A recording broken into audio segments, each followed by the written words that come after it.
Do you ever feel a deep sense of frustration when a painting or sketch doesn't turn out how you envisaged it? In this video, I'm going to share with you how I overcame my own frustration with this sketch and what I learned. Going from this to this. If you stick around to the end, I'll also share with you some of my other travel sketching experiences in Kandy, Sri Lanka. The first thing I learned with this sketch is that when painting in hotter climates, paper is thirstier than a homesick sailor. And painting wet on dry with a water brush is almost futile. Sri Lanka is predominantly a Buddhist country, and what I'm painting here is the tower of a temple called, a Buddhist temple called a stupa.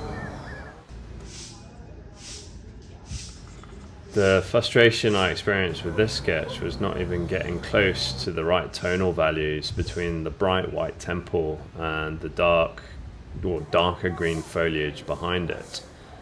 It was very flat on the page with very little sense of depth. So what I'm doing here is doing a number of tonal studies on the edge of my paper just to see if I can at least get into the right ballpark and what paint mixtures and colours are required to do that.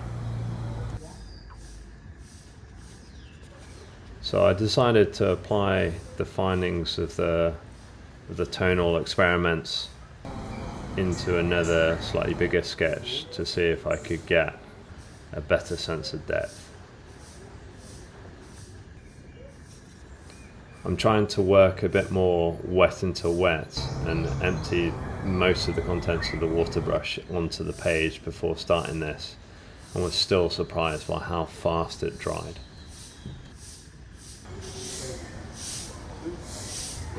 Not only did the page dry quickly, but the half pans did as well. So mixing the richness of colour was a challenge. I later overcame this with a good old water spray bottle, and I would pre-wet generous amounts of water onto the half pans to soften them up a little bit to get a richer wash.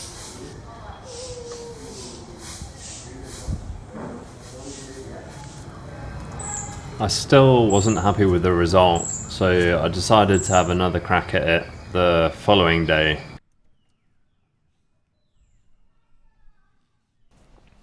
I did away with my water brush and instead used my Escoda travel brushes with plenty of water. I think that last shot it was the number 14.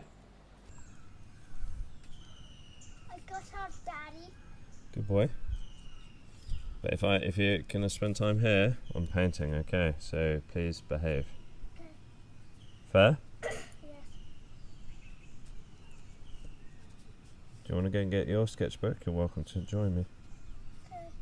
Do you want to? Okay. Those of you that are observant will note that I've added more half pans to my travel tin. I'm using a set from Schminky. I actually was gifted a 24 half pan set, but I found it to be just too big to put in a pocket when you're out sketching on the street. So I started using a 12 pan set instead, in which you can actually squeeze 14. I wasn't sure of the 24 colours which ones I would use the most, so I started with a really limited palette, and then I've been adding to that through trial and error.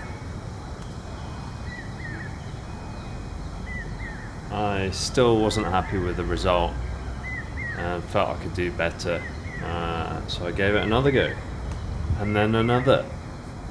This time on proper watercolour paper in a Fabriano sketchbook. At which point I started to question whether I was being persistent or obsessive. And to be honest, I started to get a little bit bored of Buddhist temple stupas.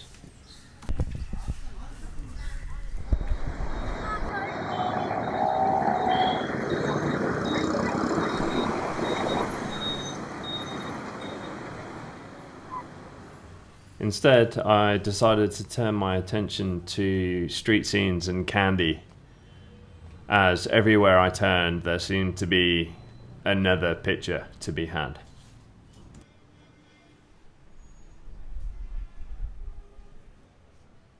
They say change is as good as a rest, so I changed it up a little bit and started working with some pen and wash.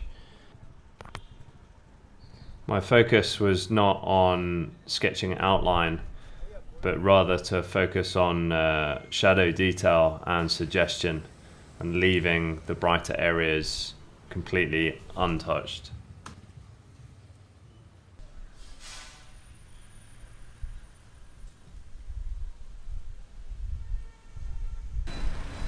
I decided to try and have a go at sketching this giant statue, a prominent feature that overlooks Kandy town. The filming's a bit erratic because I was concentrating on the sketching, but also trying not to get distracted by filming and stay street smart. Then, of course, it started to rain.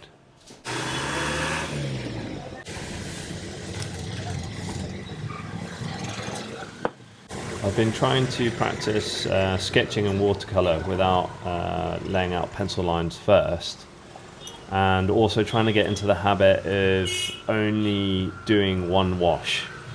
So trying to get the color and tonal values right with the first wash only. I find this stops the colors from muddying.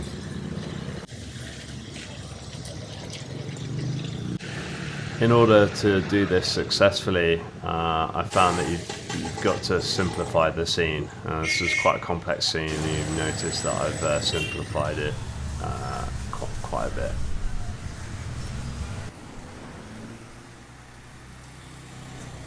Oh look, another stupa. Couldn't help myself.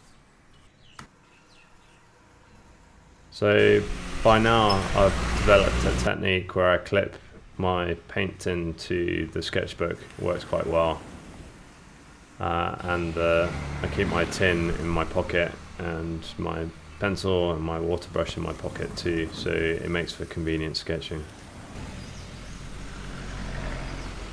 So if you've made it this far, well done. I promise not to show you any, oh no, just one last stupa. It's just finishing the previous painting. So I guess to deal with my frustration, I just practiced again and again and again. Now, I'm not suggesting that this is perfect by any means, but it certainly feels like an improvement.